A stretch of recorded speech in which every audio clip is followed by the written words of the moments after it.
কিয়ামতের দিন দুইটা বিচার আল্লাহ করবে। হাক্কুল্লাহ, আল্লাহর যে বিচার, এটার প্রথম বিচার হচ্ছে সালাত, যারা সালাত পড়ে নাই তাদের বিচার, বেনামাজের বিচার। আর হাক্কুল ইবাদ, যারা বান্দার হক নষ্ট করছে, এই দুনিয়াতে আমরা বিচার পাই নাই, কিন্তু ওই দুনিয়ায় বিচার আছে না নাই?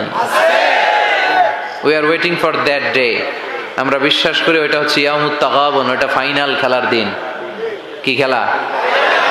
আপনি অত্যাচারিত হয়েছেন, জুলুম করেছে, এলাকা থেকে তাড়িয়ে দিয়েছে, আপনাকে পিটিয়েছে, এই দুনিয়ায় বিচার পান নাই, আখিরাতে বিচার আছে না নাই?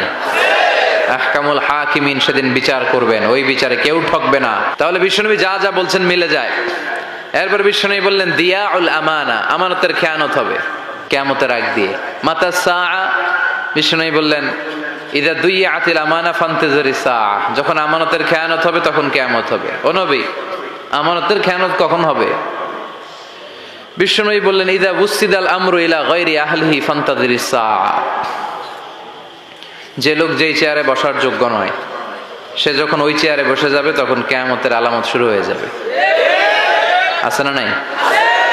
ইমাম হওয়ার যোগ্যতা নাই, ইমাম হইছে। সভাপতি হওয়ার যোগ্যতা নাই, সভাপতি হইছে।